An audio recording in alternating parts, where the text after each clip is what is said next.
for all of the things you did while you were in power? Well, he's welcome to do that if he becomes the Prime Minister of Malaysia, but if he wins over members of the ruling party to his side, it is the Prime Minister, the present leader, who should be blamed, because he couldn't even get the loyalty of his own members.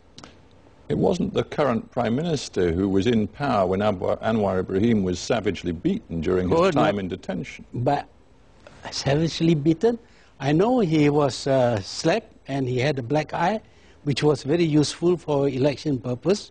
But well, you think he hit himself, maybe?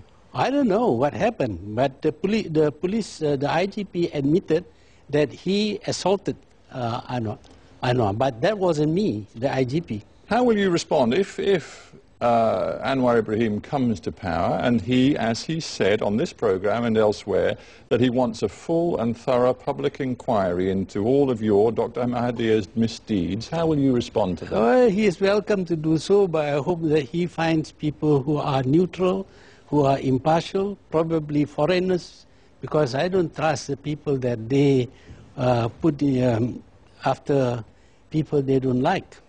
Interesting you say you don't trust people who are currently or maybe in charge of any inquiry. Do you trust the integrity of the Malaysian judiciary? I do. At times I do, but Is that because you appointed the judges? I didn't appoint the judges. The judges were recommended by the Chief Justice, and my duty is to check whether he has any records or not, and after that it is presented to the king, who will then appoint the judge. Dr. Mahathir, you know as well as I do that the hottest political topic in Malaysia today is the state of the judiciary, the integrity of the judiciary. And a video has been playing in Malaysia for a long time now, which shows a top lawyer talking to a top judge going back to 2001, in which the lawyer says to the judge, believe me, in the end, all of the positions going all the way to the Supreme Court are fixed by the politicians, i.e. by you, who were the Prime Minister at the time, Dr. Mahathir. Did he say that? Did he mention my name?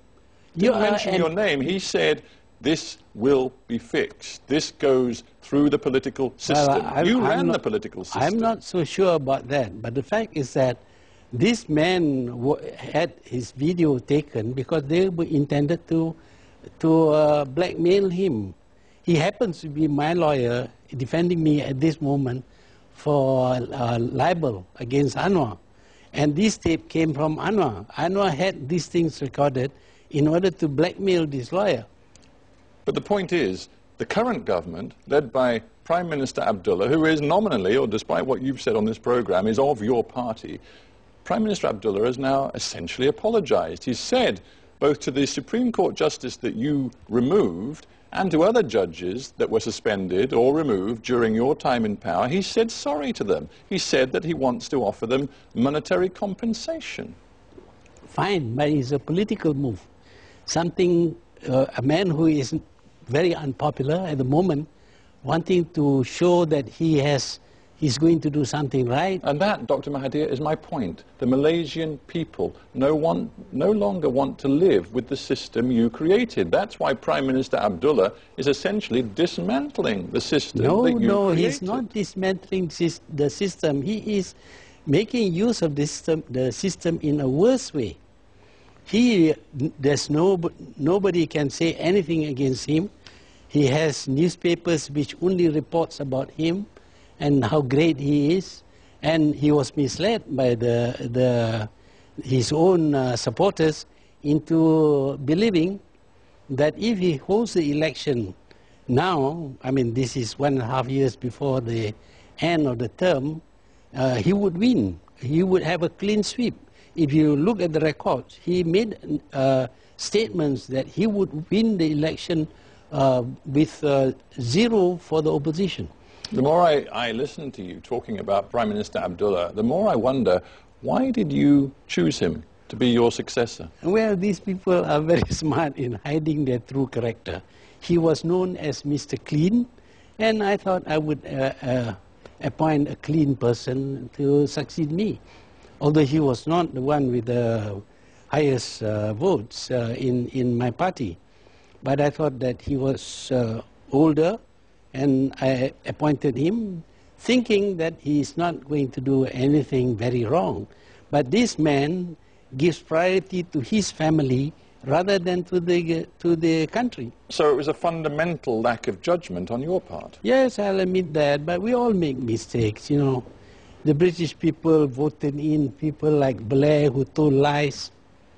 So did the Americans. Lots of people make mistakes. We all make mistakes, you say. Was it also a mistake for you to define yourself so clearly as anti-Western and anti-democratic in the sense that the West understands democracy? No, that's the problem. I'm not anti-Western. I'm against the bad things that were done by the Western countries. You're not anti-Western, and yet in June '03, before you left office, you said Anglo-Saxon Europeans essentially are proponents, and I'm quoting here, proponents of war, sodomy, and genocide. Which is true.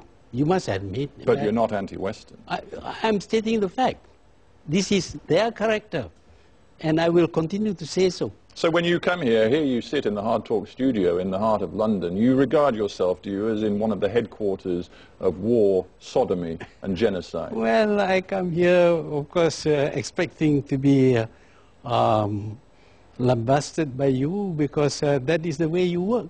Well, I'm not lambasting you at all. I'm trying to tease out whether you believe it was a mistake for you to use this sort of language, because you clearly cut yourself off from any sort of meaningful dialogue with the West when you use these words. The Europeans used to call us the lazy Malays, incompetent Malays, untrustworthy Malays. We couldn't say a thing about you. So when I was in a position to say what we think about you, and I said it, and you don't like it. And when you said it to us, you expect us to like it. We didn't like it, but we had no way of making our voices heard. I'm just wondering how you feel about democracy. Of course, in the world since 9/11, the United States and a coalition of partners led by the United Kingdom have talked a lot about spreading democracy. Do you believe in democracy? If you look at the history of the West, they come up with all kinds of ideologies. They use it for some time, and then they found it defective, and they drop it and start on another. One day they are going to forget about democracy, because in some countries, democracy actually ended up with anarchy, and there were practically no governments. It's not a system that can fit everybody. You must have a certain understanding of the limitations of democracy in order to make it work. Is that why you were not a Democrat, why you in the end did behave like a dictator? Well, that is something that the West would like to say about me. I'm a dictator. Well, I'm just quoting your own words from 2002. You said, it's good governance people need. You said, feudal kings, even dictators, have provided and can provide good governance. That is very true. That is very true. So why disguise your real feelings? Why not just say to me, yes? The great civilizations of the past did not have democracies, and yet they became great. It's not necessary that the system will work for everybody. But if you have a bad leader, even the democratic system would fail.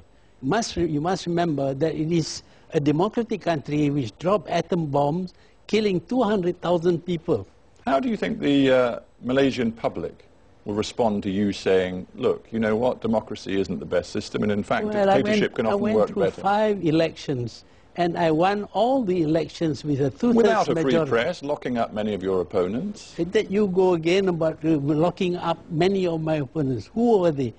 I don't know how many times I have to tell you that I've studied the Human Rights Watch reports, the Amnesty International reports, studies from the State Department, from the Canadian government. These are biased reports. The first thing I did on becoming the Prime Minister in 1981 was to release political prisoners who were detained by my predecessors, 22 of them, including many members of the opposition. And the 1984 press law, which required newspapers to get a new license every single year, made it very easy, for you to quieten them down, didn't it? No, it has always been there.